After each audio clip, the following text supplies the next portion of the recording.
Oi, pessoal! Bem-vindos a mais uma conversa aqui no nosso espaço.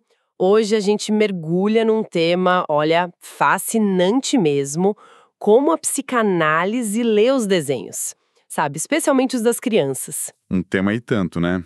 Que mexe com algo muito profundo. Exatamente. A gente vai explorar isso com base num material bem interessante sobre a interpretação psicanalítica dos desenhos. A ideia é entender como um ato tão comum, tipo pegar um lápis e desenhar, pode ser, na verdade, uma janela para o inconsciente. É quase como decifrar uma outra língua, né? Aquela expressão do Winnicott, a fala muda, do inconsciente. Acho que captura bem isso. Perfeito. E isso conecta direto com a base freudiana, certo? O inconsciente se expressando por vias indiretas, sonhos, atos falhos. E os símbolos, claro. Isso. E aí o desenho entra como um caminho talvez privilegiado para as crianças, né? Que ainda não tem toda a ferramenta da linguagem verbal para dar conta do que sentem, dos conflitos. Sem dúvida, a imagem muitas vezes vem antes, né? E grandes nomes da psicanálise viram ali um campo riquíssimo para a clínica. É por aí mesmo que a gente vai. Vamos passar por Melanie Klein, Winnicott, François Doutor, figuras que olharam muito para isso. E trazer para o hoje também, né? Com a Cíntia Poveda. Isso mesmo. Então, vamos começar essa exploração com a Melanie Klein. Ela foi uma pioneira nisso, né? Klein foi revolucionária ao colocar o brincar no centro da análise infantil. E para ela, o desenho não era algo à parte. Era, na verdade, uma forma desse brincar simbólico. Como é que isso funcionava na prática dela? Olha, para Klein, o brincar e o desenho junto era o caminho principal para o inconsciente da criança. Assim como o Freud viu os sonhos para os adultos, né? Quando a criança desenha, ela não está só copiando o mundo de fora. Não, né? Não, ela está projetando o mundo de dentro. É ali que ela bota para fora, simbolicamente, as angústias, as fantasias, às vezes bem intensas, os conflitos com as figuras importantes, pai, mãe, que ela internalizou. E aí entram aqueles conceitos dela, das pulsões, de amor, de agressividade. Exatamente. Klein ficava muito atenta a como a criança lidava com essas pulsões, como elas apareciam ali no desenho, direcionadas para essas figuras internalizadas, que às vezes eram vistas como boas, às vezes como más, persecutórias. E os detalhes importavam muito, imagina. Demais, tipo uma figura que falta, outra muito grande, o jeito do traço, forte, fraco, as cores usadas, tudo isso para ela podia ser pista de ansiedades bem específicas. E isso se ligava àquelas posições que ela descreveu, a esquizoparanoide e a depressiva. Diretamente. Ela buscava ver se o desenho refletia mais as ansiedades de perseguição, de fragmentação, da posição esquizoparanoide. Tipo um desenho mais caótico? Isso, figuras quebradas, atacando umas às outras. Ou se já apontava para a posição depressiva, com a preocupação com o outro, a culpa, o desejo de consertar algo. Nossa, pensa quanta coisa cabe num traço, né? Pois é, e a sacada da Klein foi validar isso como linguagem mesmo. Permitir que os conteúdos muito primitivos que a criança não conseguiria dizer em palavras fossem comunicados ali, simbolizados e talvez elaborados na relação com o analista. O desenho virava um palco para o drama interno. Faz todo sentido aquela frase. Desenhar era brincar e brincar era falar. Uma via direta para o inconsciente. Mas aí, se a Klein focava nesse drama interno, o Winnicott olhou para isso de um jeito diferente, né? Com a história do espaço transicional. Aí a coisa fica bem interessante. Sim, a visão do Winnicott traz um outro ângulo muito rico. Enquanto a Klein olhava mais para o conteúdo revelado, as fantasias, as angústias, o Winnicott se interessou mais pelo processo de criar e pelo lugar onde isso acontece. O tal espaço transicional. Exato, que é essa área intermediária, né? Nem é só mundo interno, subjetivo, nem só realidade externa, objetiva. É a área do brincar, da cultura, da criatividade, onde a mágica acontece, digamos assim. E o desenho se encaixa aí perfeitamente, imagino. Com uma luva. Para Winnicott, desenhar é uma extensão natural do brincar nesse espaço. Não é só um reflexo de conflitos, mas uma atividade que ajuda a estruturar o self. A criança desenhando está construindo pontes entre ela e o mundo. Experimentando. Isso. Experimentando, simbolizando, testando limites, de um jeito seguro, criativo. É nesse fazer que o verdadeiro self, o gesto espontâneo dela pode surgir. Então o desenho em si já é terapêutico, né? Pelo ato de criar. Exatamente. O foco muda. Não é tanto decifrar o oculto, mas facilitar essa experiência criativa.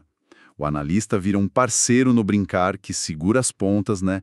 Dá o holding, o ambiente seguro para a criança ser ela mesma. E o jogo do rabisco, o famoso Squiggle Game, é um exemplo disso na prática, né? Parece tão simples. É genial. O analista faz um rabisco qualquer, a criança completa. Ou o contrário, é um convite para um diálogo sem palavras, né? Lúdico. Sem certo ou errado. Exato. O que vale é o encontro criativo, a surpresa. Usar o que o outro deu e transformar. Ali a criança pode se expressar sem pressão, sem precisar agradar. É sobre confiança e brincar junto. E aí voltamos para aquela frase. O desenho é a fala muda do inconsciente. No Winnicott, essa fala parece ser menos sobre segredos e mais sobre o ato de se expressar, de se achar no mundo. Perfeito. É a linguagem autêntica do self se formando. O analista acompanha esse movimento, celebra essa capacidade de surpreender. A ênfase está na saúde, na capacidade de brincar, que para ele era o mesmo que viver criativamente. Então temos Klein focando nas pulsões e ansiedades e Winnicott no espaço criativo, na emergência do self. E a Françoise Douto?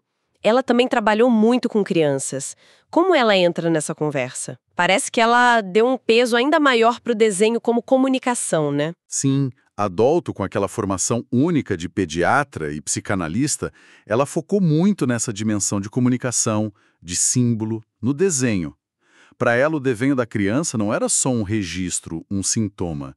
Era uma mensagem, um ato de linguagem, mesmo, dirigido a alguém. Ela insistia, a criança fala pelos desenhos. Uma fala com imagens, talvez, mas com a mesma intenção de dizer algo importante. Exatamente. Douto viu na clínica como o desenho ajudava a criança a elaborar coisas pesadas, sabe? Angústia de separação, luto, problemas de relacionamento. O próprio ato de desenhar, o gesto no papel para ela, organizava o espaço interno, o corpo. Dava um contorno para o caos, mediava a relação com o mundo. Isso exige uma postura bem específica do analista, né? Se é uma fala, tem que ser escutada de um jeito especial. Com certeza. E a Douto defendia muito essa escuta do singular. Isso toca num ponto importante, o risco de interpretações prontas, de manual. Ela criticava quem tentava encaixar os desenhos em caixinhas, buscar significados universais para tudo. Ah, tipo, desenha sol no canto significa tal coisa. Isso. Para Douto, cada desenho era um discurso único. Só dava para entender no contexto da história daquela criança, das relações dela, do momento dela. A escuta tinha que ser atenta não só ao que estava desenhado, mas como, o que a criança dizia sobre aquilo, ou não dizia. Valorizar a perspectiva da criança. Então, o desenho ganha um status quase igual ao da palavra na análise. Não é só um apoio, é discurso mesmo. Uau! Exige uma sensibilidade enorme do terapeuta. Uma sensibilidade e uma humildade, né? De reconhecer que o sentido não está dado. Ele surge no encontro. A Douto lembra a gente de tratar a criança como sujeito de direito, cuja linguagem, mesmo gráfica, merece respeito total. Essa trajetória de Klein a Douto, passando por Winnicott, já mostra uma riqueza, né? E como essa herança está sendo trabalhada hoje. Você falou da Cíntia Poveda, da clínica contemporânea. Como ela conversa com esses mestres? A Cíntia Poveda, que escreveu Terapia pelos Desenhos, é uma voz atual importante. Ela busca integrar essas ideias clássicas, mas também, claro, atualizar com as discussões mais recentes da psicanálise, né? E com as demandas de hoje. Um ponto-chave para ela é o respeito radical pela singularidade. Isso ecoa muito a Douto. Esse respeito radical soa como uma crítica direta à padronização, né? Aqueles manuais tipo casa sem porta significa X. Exatamente. A Poveda vai contra essa ideia de decifrar com códigos universais. Para ela, cada traço, cada cor, cada forma ali no papel tem significados que são únicos para aquela pessoa naquele momento. A interpretação não vem de fora, de um saber pronto. Tem que ser construída junto com o paciente, na conversa clínica. Pode dar um exemplo prático? Como seria diferente? Claro. Imagina, sei lá, um paciente desenha alguém com braços bem curtinhos. Uma leitura mais padrão talvez já pulasse para impotência, dificuldade de agir. A abordagem da Poveda, inspirada nos outros também, seria diferente. O terapeuta poderia notar e, em vez de interpretar, talvez perguntar algo tipo: notei esses braços mais curtos aqui. O que você acha disso? Como você sente essa figura? Abrindo espaço para a pessoa falar. Isso, para que o próprio paciente explore o sentido daquilo para ele, na história dele. O significado nasce da escuta da subjetividade, não de aplicar uma teoria. Isso coloca o desenho não como um objeto para o analista decifrar, mas como ponto de partida para um diálogo. Precisamente. A Poveda, como os outros, vê o desenho como essa linguagem do inconsciente. Mas ela reforça que essa linguagem só se revela na relação, na escuta atenta, na co-construção de sentidos. Ela põe o desenho de volta no centro do processo terapêutico. Não como técnica auxiliar, mas como via potente para a elaboração simbólica. Especialmente onde a palavra falta, né? Trauma, bloqueios, ou com quem tem dificuldade de verbalizar. Essa visão contemporânea parece que amarra as lições dos mestres, mas com uma ênfase ainda maior na relação e na singularidade. Então, se a gente tentar juntar tudo isso, quais seriam os pontos em comum e as diferenças entre essas abordagens? Qual o panorama? Olha, se a gente pega o todo, o grande ponto em comum é esse reconhecimento do desenho como linguagem simbólica forte. Uma via de acesso ao inconsciente que pede uma escuta sensível, especializada. Todos concordam. O que está no papel não é à toa, tem carga psíquica. As diferenças estão mais nas ênfases, no foco da interpretação. Pode detalhar um pouco mais essas ênfases diferentes? Posso sim. A Klein, a gente poderia dizer, focava mais na pulsão, nas fantasias primitivas, nas posições psíquicas, né? Esquizoparanoide, depressiva. O desenho como espelho direto dessas ansiedades e da relação com os objetos internos. Ok. Já o Winnicott, ele desloca o foco para o lado criativo, transicional do ato de desenhar. Vê como algo chave para formar o self, integrar a personalidade, para a capacidade de brincar e viver criativamente. O processo importa tanto quanto, ou mais, que o produto. Entendi. E adulto? Adulto acentua a comunicação. O desenho como fala autêntica, discurso simbólico para o outro. Uma tentativa de elaborar e comunicar vivências de relação. E a Poveda hoje? E a Poveda, integrando isso tudo, radicaliza a defesa da subjetividade. Critica qualquer tentativa de universalizar a interpretação. Propõe uma clínica onde o sentido é construído junto, no diálogo. Valoriza o desenho como ferramenta central de elaboração, principalmente onde a palavra não chega. É fascinante ver essa evolução. Parece que o olhar para o desenho acompanhou um movimento maior da própria psicanálise, né? Exatamente. Se a gente conecta com o quadro geral, é um reflexo da história da psicanálise. Um movimento que sai de um foco inicial nas estruturas internas, nas pulsões, Klein, avança para valorizar a relação com o ambiente, a criatividade, Winnicott, destaca a comunicação, a linguagem simbólica, Douto, e chega hoje numa ênfase na singularidade radical e na relação terapêutica como espaço de cocriação, Poveda. O desenho foi meio que um espelho dessa evolução teórica. E essa diversidade é boa para a clínica hoje, né? Com certeza. Essa pluralidade enriquece a caixa de ferramentas do clínico. Permite diferentes jeitos de escutar, de intervir, adaptados a cada pessoa. Faz todo sentido. Então, para a gente ir fechando a ideia central que atravessa tudo isso, apesar das nuances, na psicanálise, o desenho é muito mais que um traço no papel. É linguagem, é fala, é gesto cheio de sentido. Um recurso potente para acessar e trabalhar o inconsciente. Sem dúvida. E o ponto crucial, que Poveda e Douto reforçam tanto, é que interpretar isso não tem nada a ver com decifrar código secreto com dicionário de símbolo.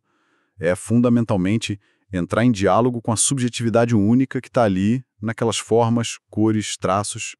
É nesse encontro sensível, nessa escuta atenta ao que vem do papel e da relação que a clínica acontece de verdade. É um processo de reconhecimento, né? Sim, de reconhecer um sujeito ali, buscando elaborar algo, buscando sentido, reconhecimento, talvez até cura para suas dores.